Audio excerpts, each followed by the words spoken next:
My name is Alan Wake. I'm a writer.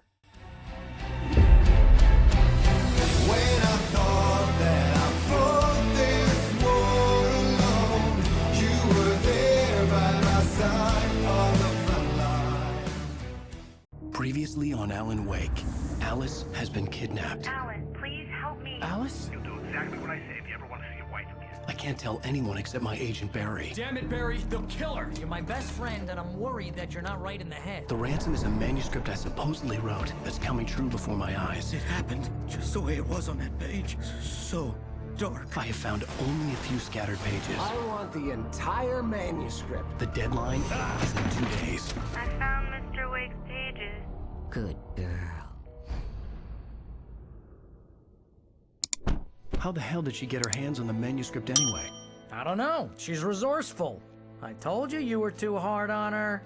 Listen, I found out all sorts of interesting stuff while I was digging around. Yeah.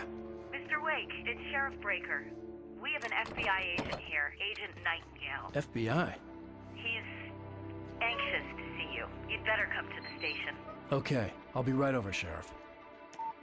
Let's make this quick, huh? Help you folks? Name's Randolph. I'm the manager. We're looking for Rose. Works as a waitress down at the diner. Rose, sure. Nice girl. Who wants to know? I'm Alan Wake. The writer, huh? I heard on the radio you were visiting. Well, I'll show you her trailer.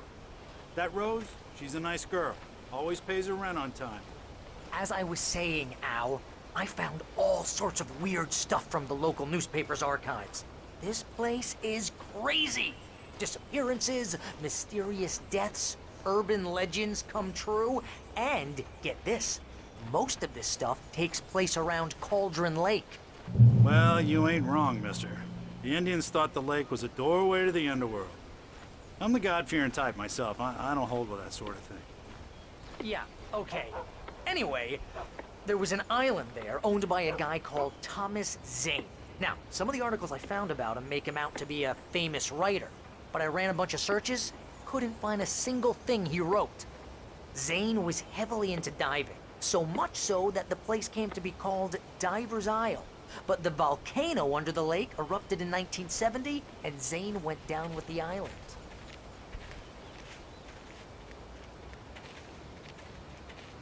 Yeah, how about that?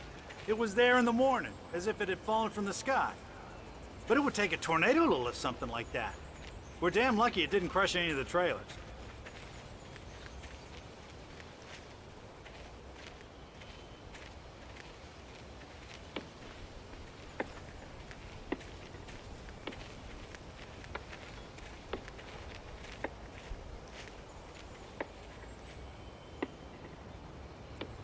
It gets better.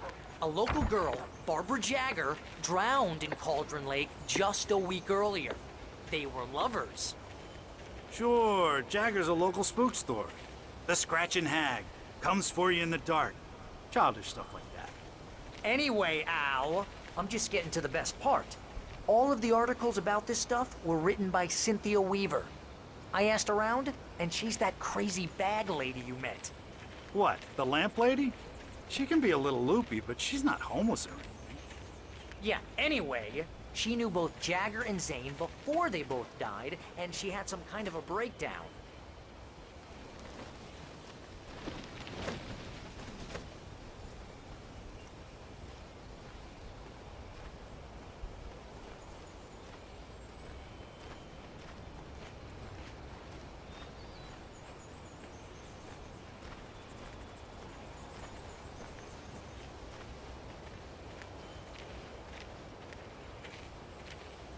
Well, mister, this here's Rose's trailer. You mind me asking what you want with her? We're just here to talk to her, pal.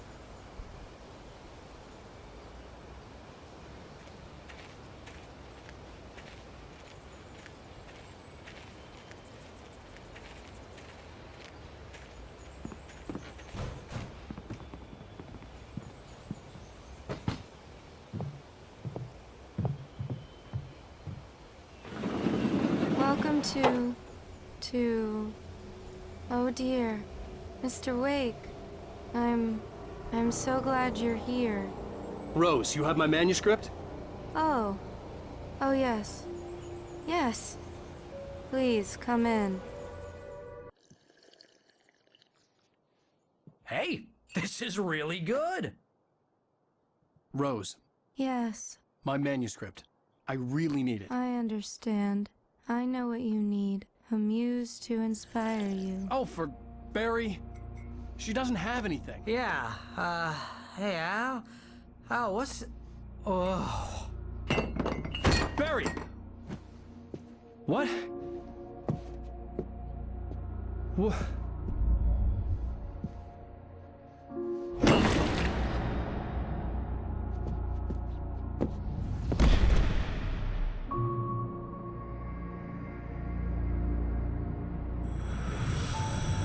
It's coming for you, hiding in my barber's skin. I'm too weak to stop it. You must turn the lights on. I promised I'd come visit you and your lovely wife. You must finish what you started.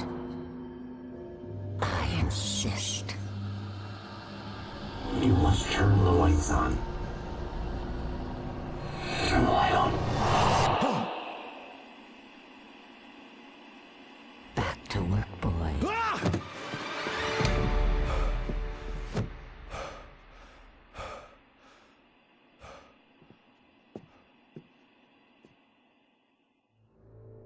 I felt nauseous, hungover. Only anger kept me going. I can't tell reality from dream anymore, but it seems I have an imaginary editor to help me. Rose took a day from me. I had less than 12 hours left to meet the kidnapper. All I could do was get Barry into the car, work something out once I got on the road. The edits are getting very aggressive, and each day there's less of me and... Barry was out of it. He was way too heavy to carry. She promises me I can save it. You're right. My gun and flashlight were gone. I'd have to find a way to get Barry into the car as quickly as possible. There was no time to waste. Mr. Randolph liked Rose. That little smile she had. How she was still sweet when life had tried so hard to make her bitter. It wasn't any of his business what she did in her trailer. But those strangers, the writer and his smart-ass sidekick, looked like trouble. And they'd been in there for hours, way past her normal bedtime. He reached for the phone and called the sheriff's station.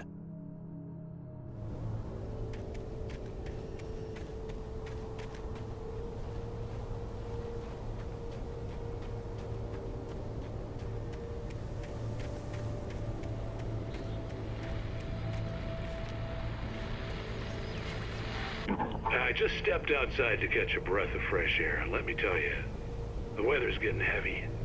Nights like this make me especially glad I'm here talking to you and not home in bed. Once the weather takes a turn like this, I can't sleep at all. It's all tangled bed sheets and dark thoughts, punctuated by the occasional plunge into nightmare. Is it just me? Well, perhaps it is. But I hope I can make the night a little bit easier to get through. Caller, you're on KBF FM. Hey, what's on your mind, Walt?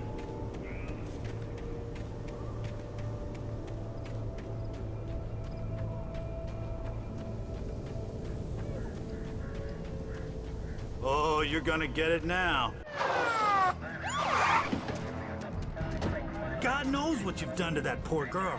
This is Agent Nightingale, FBI! Get him up, Hemingway! You're under arrest! You move a muscle, I'll unload right in your goddamn face! Stay right where you are, Slane!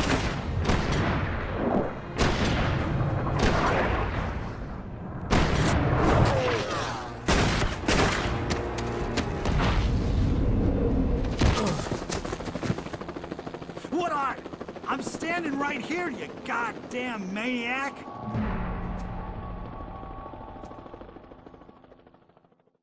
I hated to leave Barry behind, but there was no way I'd miss my appointment with the kidnapper. Give it up, Mr. Wake. Come on.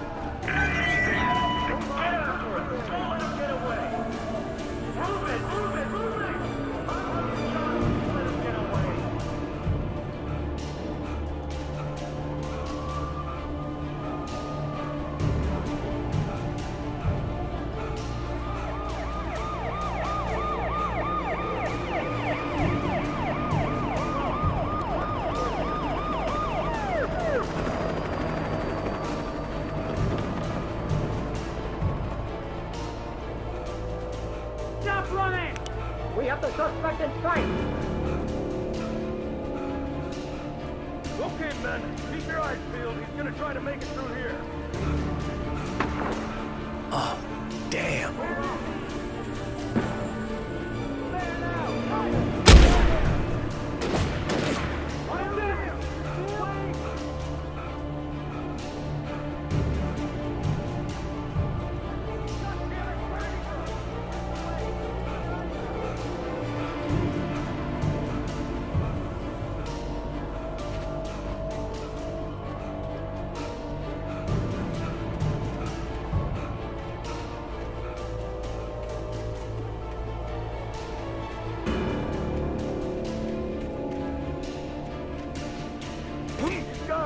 Come on, guys. We need to head him off. For decades, the darkness that wore Barbara Jagger's skin slept fitfully in the dark place that was its home and prison. It was hungry and in pain. It dreamed of its nights of glory when the poet's writing had called it from the depths and given it a brief, terrible taste of power and freedom. The rock stars had stirred it from the deep sleep the poet had sunk it back to in the end. When it sensed the writer on the ferry, it opened its eyes.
This horror was everywhere I went, circling me. The cops didn't stand a chance. They were after a writer, not a monster.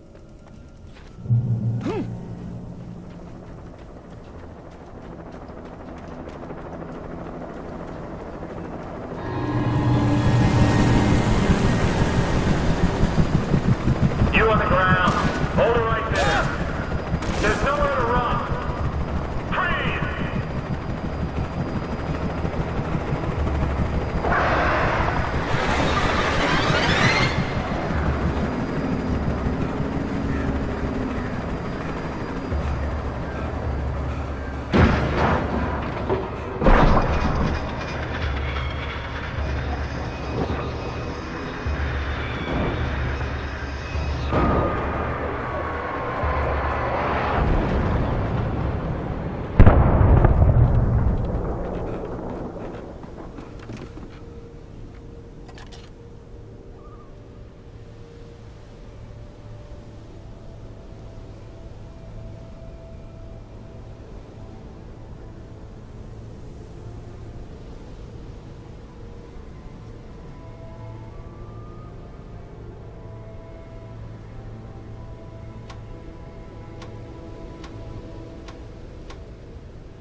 This is James. Mulligan, Thornton, come in. Over. Thornton here. James, we got both Wheeler and Rose in custody. They didn't put up a fight or anything. Why, they were... Hey, Mulligan, what are you... Come on! Sit down and give me that. James, Mulligan here. Over. Go ahead, Mulligan. Over. We got Wheeler and Rose here. Wheeler's drunk or hopped up on something. Speaking of which, that Fed had a pretty distinctive whiff of Otis Scotch about it, you know what I mean? Over. I could see the lights of the radio station in the distance. I don't have anything on that, Deputy Mulligan. Over. Well, whatever. Anyway, Rose is just being plain weird here. You better get Docky and take a look at both. Over. Gotcha. You better get them here quickly. The Fed's gonna want to interview Wheeler. Over. Oh yeah, but looks like they have a lot in common. Mulligan out.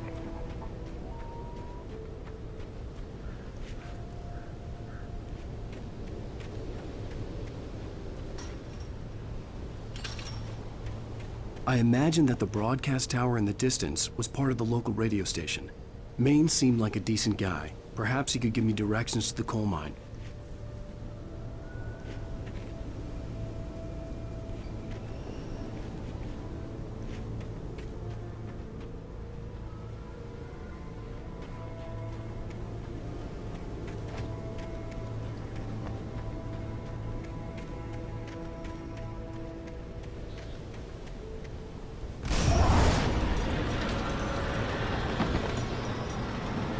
Unnatural shadows clung to the gate. The darkness that was after me was trying to stop me. I wouldn't get through without a light.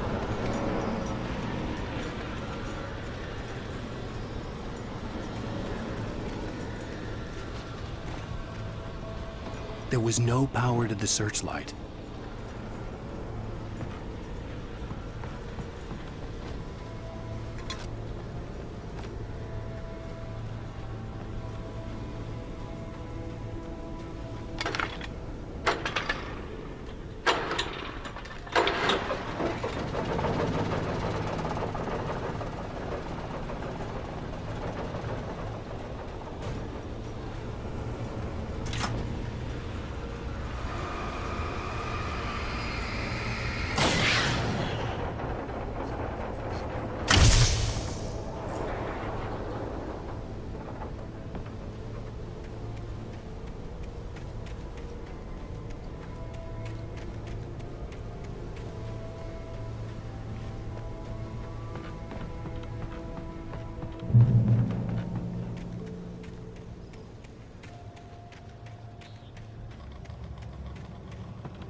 It took me a moment to recognize the flashbang grenades.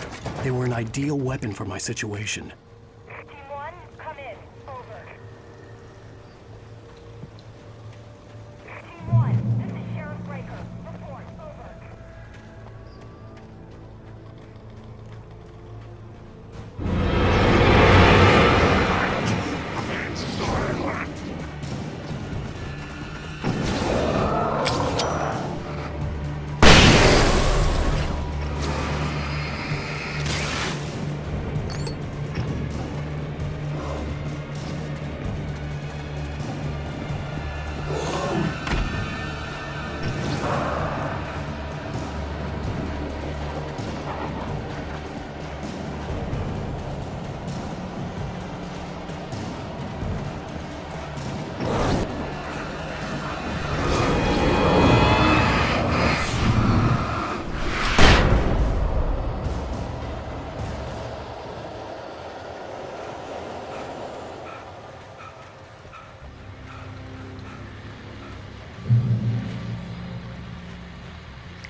And here's another call. You're on KBF-FM with Pat Maine. It's Milt Peabody, Pat. What's on your mind, Milt? Well, I live near the trailer park, Pat, and there's a big ruckus going on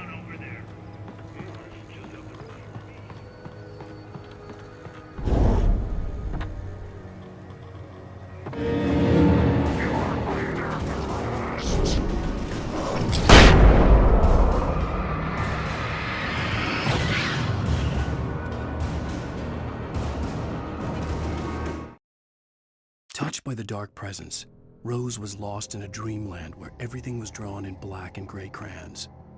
The old lady had promised her that all her wishes would come true. She would be Alan Wake's muse. She was smiling so hard it hurt her face. She crushed a bottle full of sleeping pills into the coffee. Deep down inside, she was screaming in terror.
I hoped Maine could lend me a car to get to the coal mine.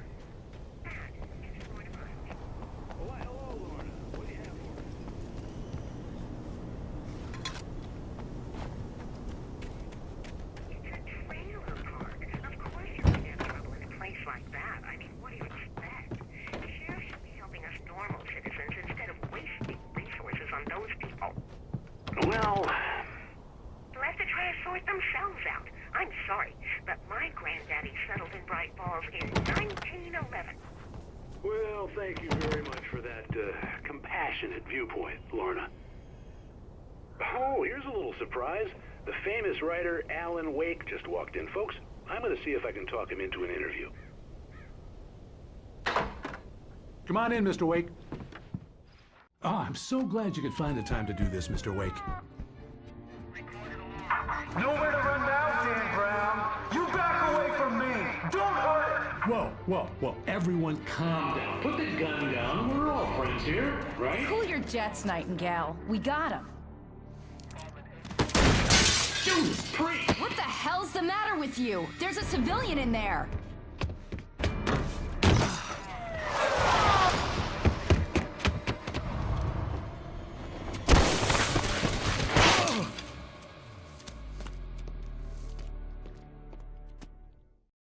I'll get you yet, even if it kills me. You hear me? You hear me, H.P. Lovecraft?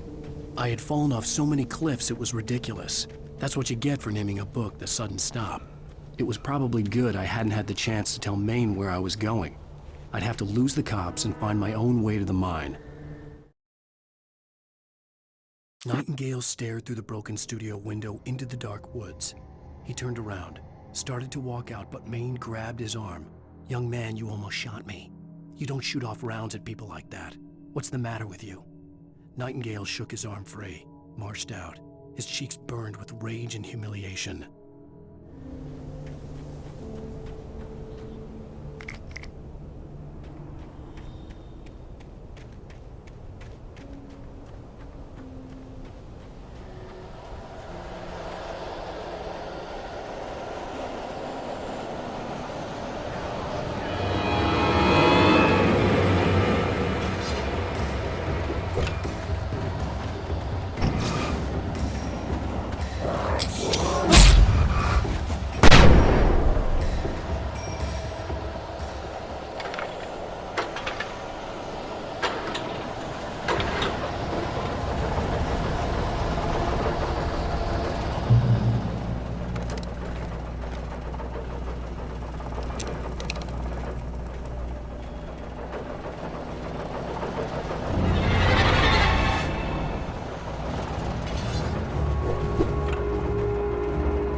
There was no sensible reason for the power company work lights to be here. It was almost as if they'd been left for someone like me to use.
Sarah trusted her gut. And her gut said Agent Nightingale was an asshole. He felt wrong, and it wasn't just the smell of stale booze. It was in the way he flashed his badge, pulled rank, the look in his eyes when he wanted answers. Where was Alan Wake? What was this about an accident? Where was his wife? And most importantly, why did she let Wake go? He wouldn't answer her questions. Federal business was all he'd say.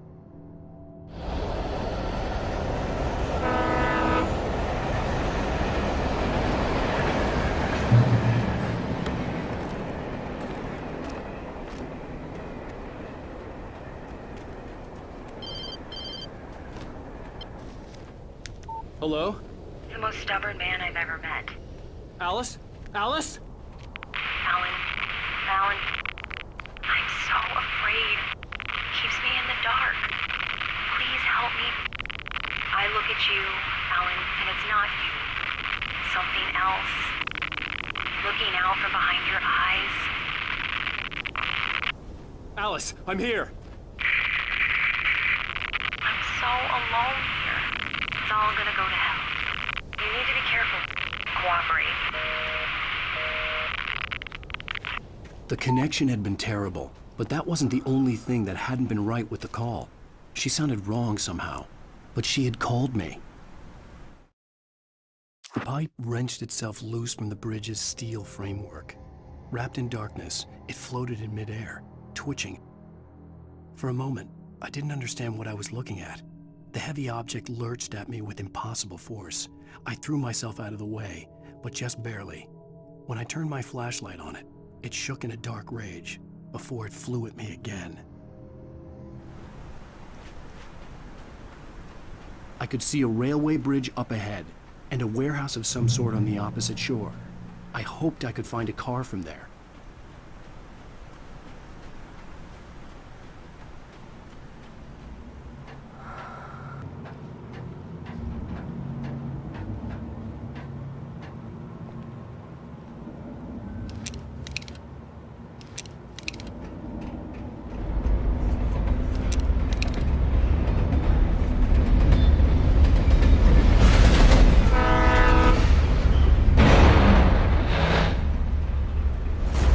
That was pursuing me was growing stronger, and it was taking over everything in its path.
I slammed the door shut right in his smug face. He pleaded for me to open the door. True to form, the asshole actually thought I would obey. I had no sympathy left, no guilt either, not for him. I took a moment to savor the scream. I bet I had a smile on my face. It was all that I had time for. The dark presence was inside the lodge with me. As a teenager, just starting to get interested in writing, Stephen King had been a source of inspiration to me. I thought about all the inanimate objects that had come to life in his books. No one is safe in a good horror story, certainly not the protagonist. That's what makes them fun. This was anything but. The darkness could possess anything, and it was getting closer.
The darkness surged towards me, sucking everything loose from the ground into its depths, tugging at my clothes. I saw the flare the kidnapper had dropped and threw myself towards it just as I felt my feet leave the ground. The darkness embraced me with the force of a tornado. Somehow I managed to light the flare. The darkness roared and cast me away. I fell toward the dark waters of the lake far below.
I had never been this glad to see the sunrise.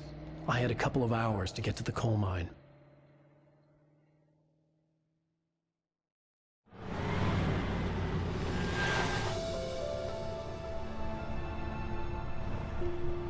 The coal mine wasn't far now.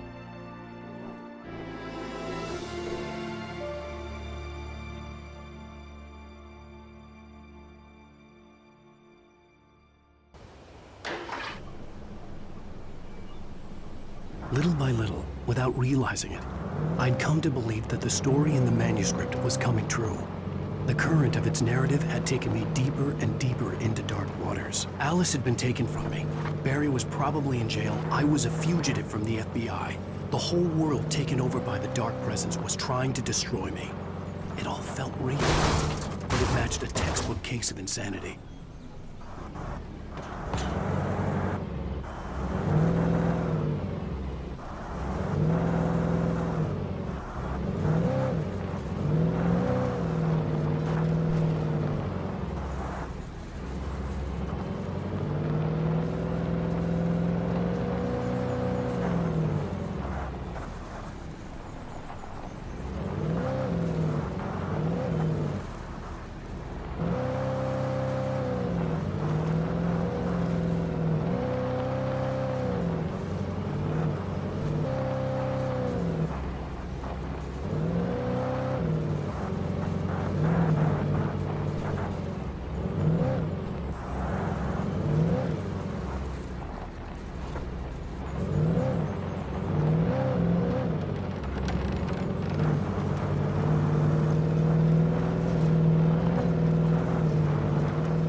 This is Pat Maine, and you're listening to KBF-FM. Folks, I want to apologize for kind of abandoning you to that looping music track last night, but I was detained.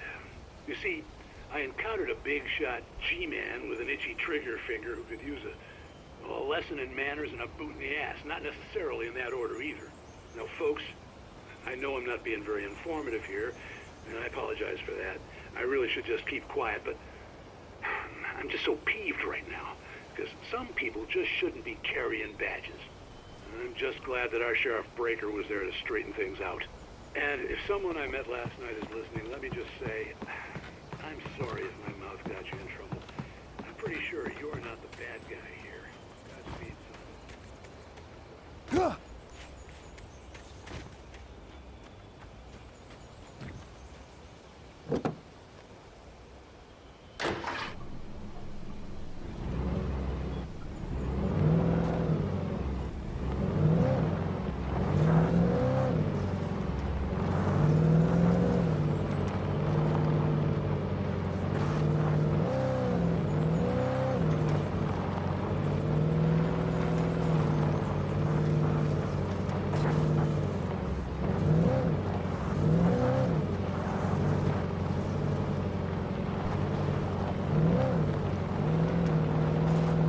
I was early. I was supposed to meet the kidnapper at noon in the main building. The coal mine was quiet. It was a museum now.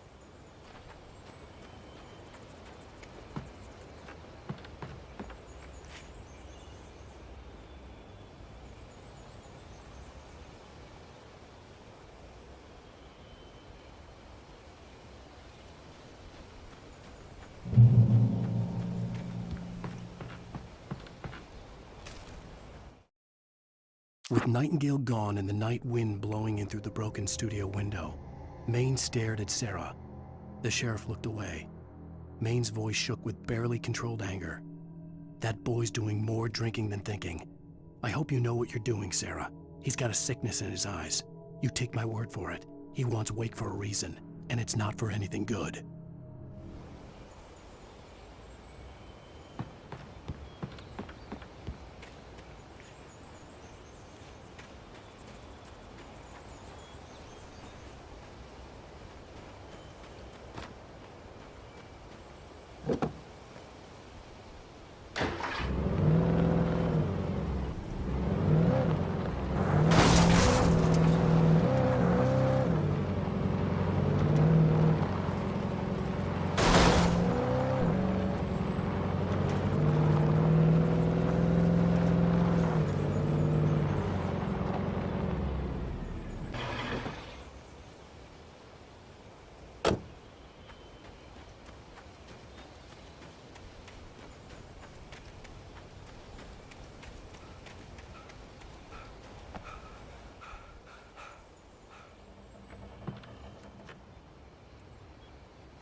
For Mott, spying on the writer on the ferry had been a disappointment.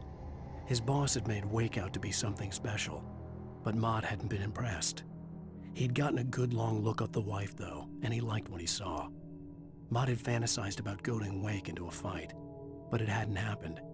Still, he'd get his chance to see if the writer had anything in him. He'd been promised as much.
I didn't want to go outside.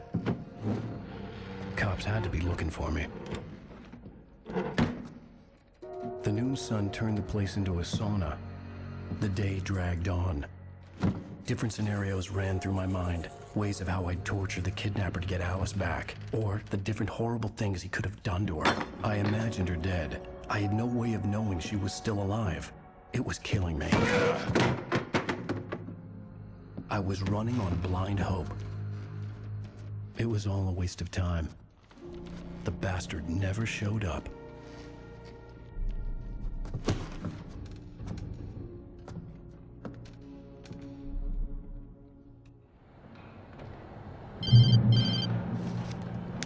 Wake. Where the hell are you? Change of plans.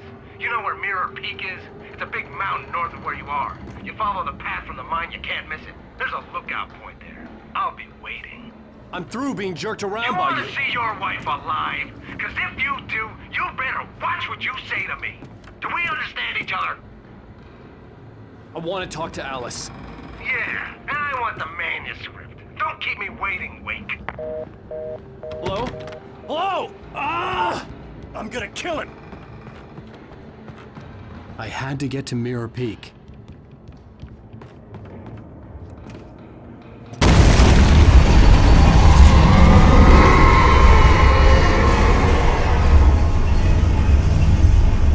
It was close, maybe closer than ever before.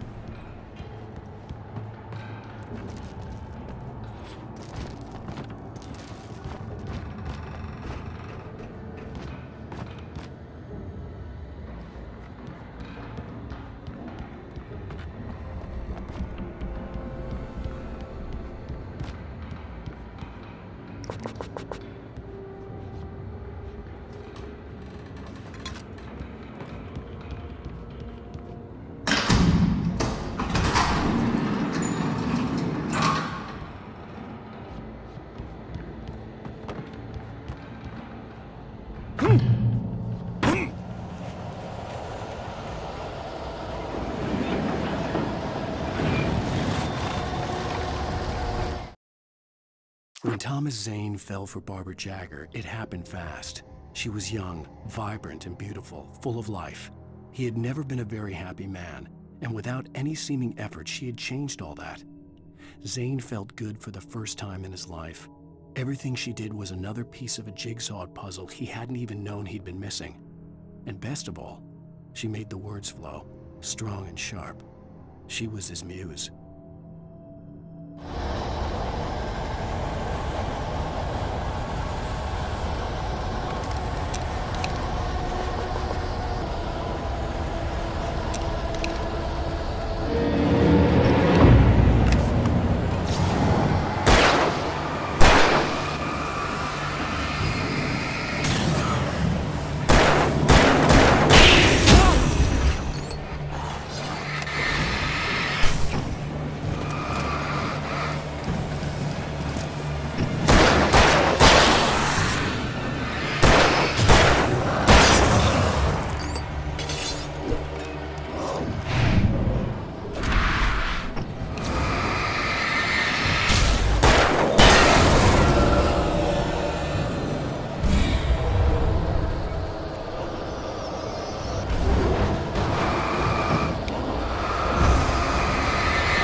reach the hillside ahead was to go through the building.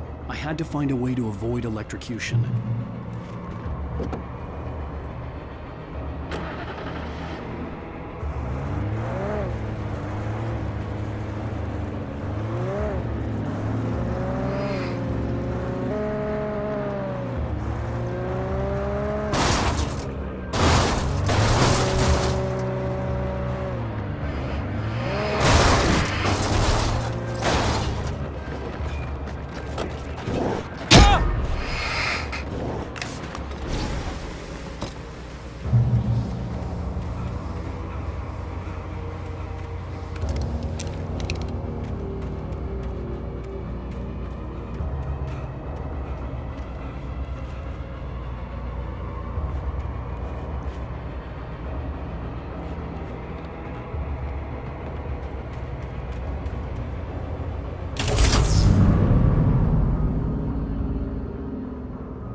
Some of the Taken retained echoes of their former selves, but these were just the nerve twitches of a dead thing. Nothing remained but a shell covered and filled with darkness. In most cases, these puppets were enough for the purposes of the dark presence. But for anything more elaborate, as with the writer, it was different. It needed his mind. And so rather than taking him over completely, it merely touched him.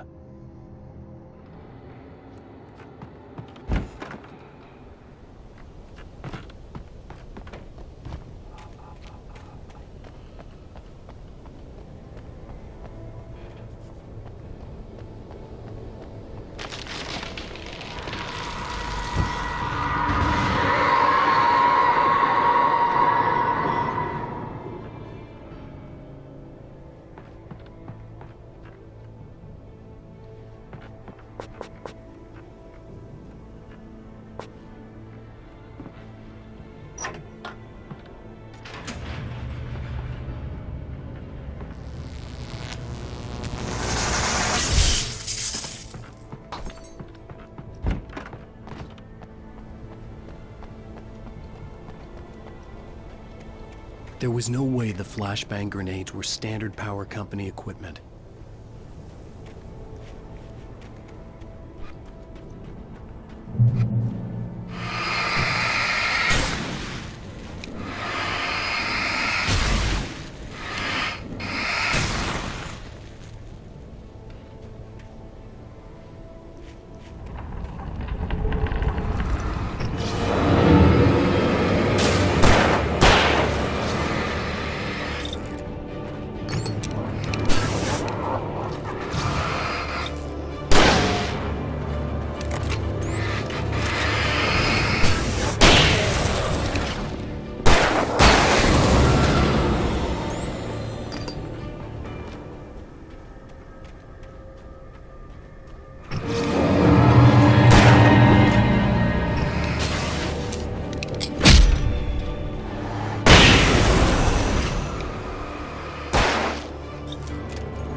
I stared through the bars of the jail cell. Barry stood behind me, swaying on his feet, looking as ill as I felt. Agent Nightingale stood on the other side of the bars with Sheriff Breaker. Nightingale had a stack of manuscript pages in his hand. He seemed unhinged as he gloated. "Well, I've got you now, Raymond Chandler. It's all here, all the evidence, including conspiracy to murder a federal agent."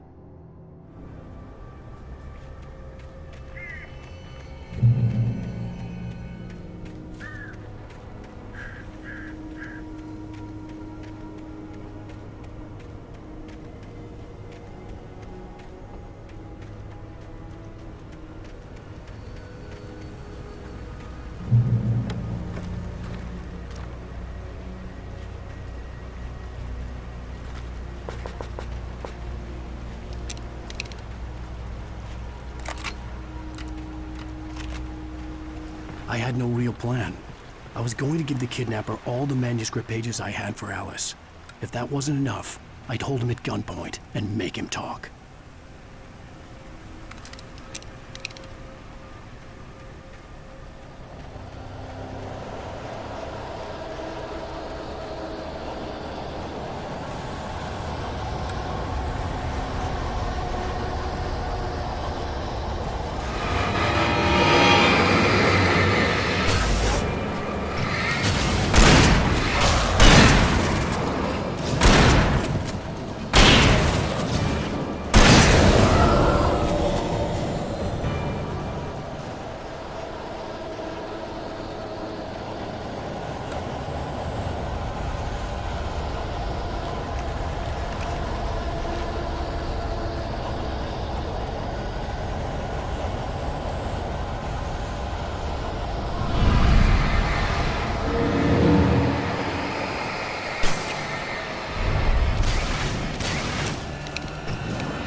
The dark presence was moving ahead of me in the same direction I was going. A cold feeling settled itself in the pit of my stomach.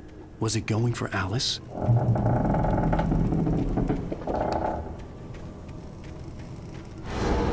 The graveyard shift may cause cancer.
The place was dead, a ghost town.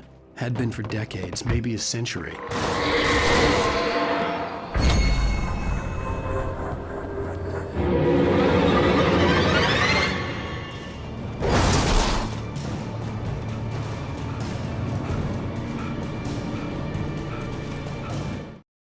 Things were never as simple in real life as in fiction. I had lost count of the times I had wished there'd be a clear reason for my writer's block. Something to fight, something to lash out on. There wasn't. I was filled with doubt. I was nothing like the hero in my books. Alex Casey had gone through his life with single-minded determination, never wavering from his goal. Even now, I was angry at myself, angry at Alice, angry at Barry. I was fumbling and I had no plan.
Anything outside of riding is a struggle.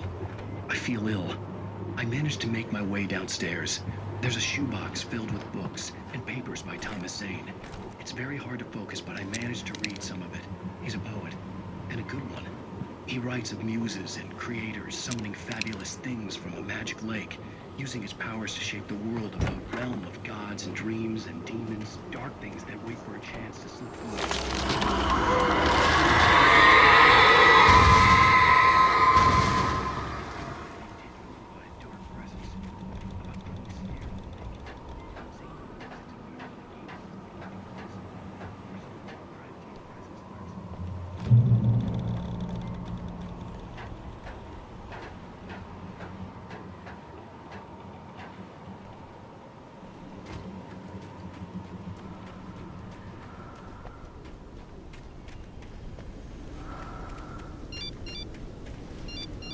The kidnapper had sent me a text.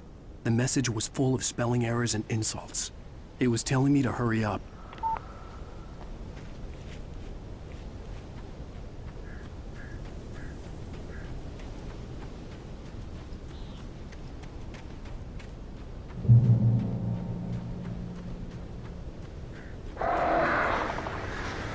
Birds.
Even behind the closed doors and curtains of his grimy room at the Majestic, the local motel, Nightingale could feel the locals' eyes on him, the unrelenting pressure of their judgment. He forced it out of his mind. For all he knew, they could all be under Wake's spell already. You do what you have to do to get the job done. He took comfort from the bottle in his hand. Please, he thought, just let me get through this.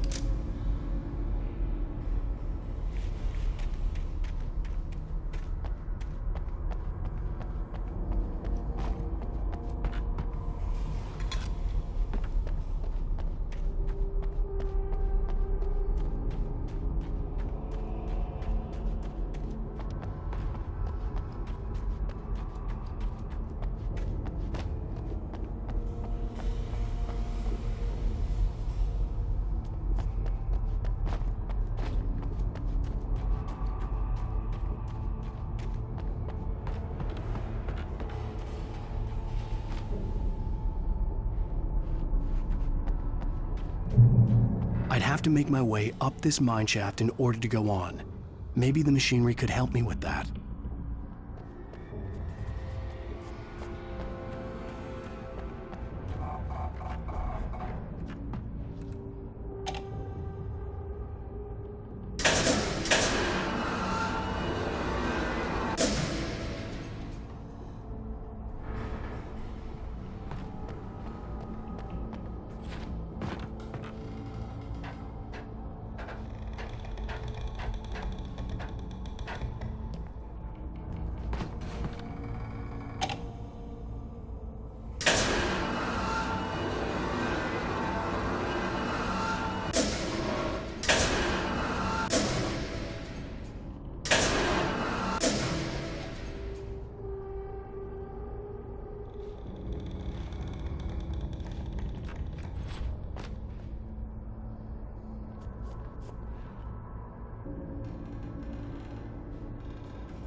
Lightning flashed behind the windows of Cauldron Lake Lodge. Tor Anderson laughed and held the steel hammer above his head. Nurse Sinclair was trying to calm him down without success. Tor grinned madly and shouted, "My hammer's up. Here's a friendly poke from Molnir, wench." He brought the hammer down with all his might on Sinclair's head. "We're on a comeback tour, baby."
Oh, great. Another cable car.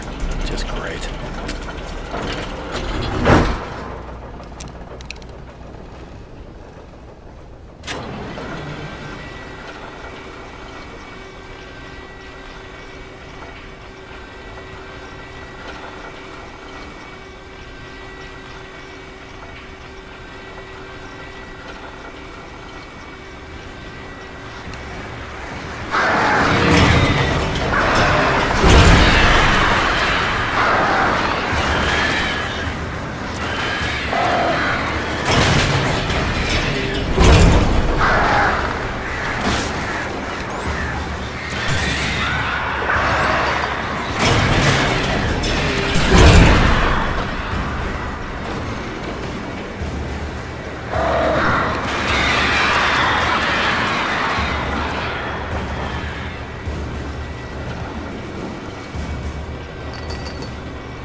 Maud had checked all of Stucky's rental cabins. There had been no sign of the Wakes. It was dark when he'd found their car parked at the end of the road by Cauldron Lake. It made no sense. They must have taken a wrong turn, but there was no sign of them, and the car had been there for hours already. Frustrated, Mott stood on the rotten ruin of the footbridge that had once led to Diver's Isle before it sank beneath the waves years ago. The boss wouldn't be happy.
I could see Cauldron Lake. I thought I could make out the spot where the island and the cabin had been.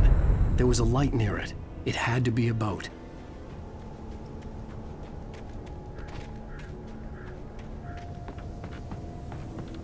I was close now. I had to get there fast. I dreaded what I would find.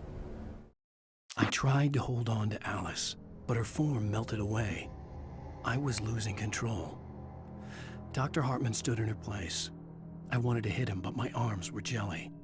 He smiled. It was a reassuring smile, and I hated him for it. I had to give you a sedative. Don't fight it. You went through another rough period. Right now, it's very important that you stay calm. We don't want you to have another episode. You're a patient at my clinic. Have been for a while now.